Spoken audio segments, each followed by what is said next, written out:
General, do ju bëhet shefi, që po ju them se përfunduat me ne.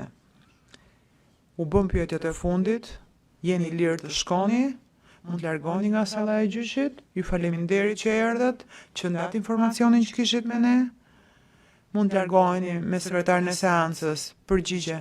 Faleminderit, po nuk pata një shans, më premtuat që mund thoja diçka, nuk më dhatë mundësin të thoja diçka, gjykatës keni thënë plot.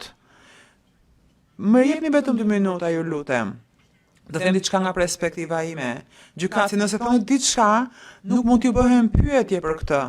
Përgjigje nuk do them asgjë që ka nevojë të pyetet më pas. Po dua t'ju jap thjesht një perspektivë, se përmenda revolucionin amerikan disa herë. Jemi në një epokë aktualisht ku ka forca të mëdha që përpiqen të ndikojnë qeveritë ndryshme, që prej luftës së dytë botërore jemi përpjekur të kemi një sistem ndërkombëtar bazuar në rregulla, që ka funksionuar deri në një mas, po nuk ka funksionuar tërësisht. Dhe pas rënies së murit të Berlinit dhe hapjes së lindjes, u shpërbëj Jugoslavia dhe personat në Jugosllavi kërkuan të njëjtat liri sikurse perëndimi.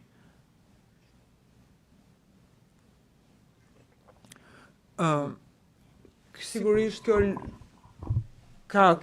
është ka filluar që me monarkinë e Habsburgëve dhe sovjetikëve dhe kemi një situatë aktualisht në Ukrainë.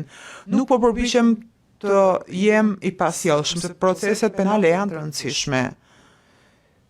Por duhet të ketë një kufi duki sa i takon rendit.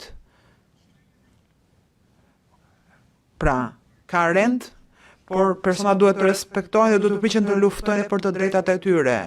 Dhe këtë u përpoq të bënte UÇK-ja në fillimin e viteve 90, kur thjesht nuk pranuan shtypjen prej serbëve dhe bën të pamundurën për të rezistuar shtypjes prej serbëve.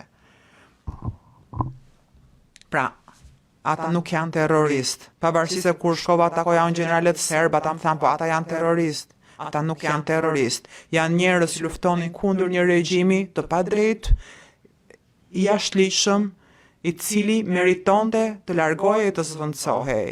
E njëjta gjë po ndodh aktualisht në Ukrainë dhe mund të vazhdojë edhe më tej. Dhe mendoj se kjo është shumë e vështirë për jurisprudencat e gjykatave aktualisht, sepse në një moment kemi jurisprudencën e Gjermanisë. Edhe në Gjermani kemi një qeveri demokratike. Këtu kemi persona që luftuan për lirinë e tyre. Pra, ligjet, procedurat e shoqërive moderne duhet të kuptojnë edhe nevojat e personave që luftojnë për lirinë e tyre dhe për dinjitetin e tyre. Kështu filloi revolucioni në Shtetet e Bashkuara, prandaj kam përmendur kaq shumë herë, dhe ata patriot amerikan në 1775-74, po ashtu konsideruan terrorist pikërisht në britanikët, siç ndodhi me amerikanët, por Amerika u kthye një shtet madhështor. Pra,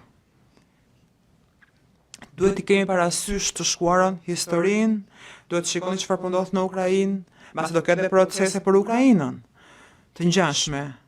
Po është rëndësishme të kuptoni rrethanat dhe kush mban përgjegjësi penale, dhe se ka aspekte më të larta strategjike që ndonjëherë kanë epërsi, edhe që shkojnë përtej mundësive të një individi të vetëm. Faleminderit që më dhat mundësinë ta shpjegoja. Ky është mendimi im.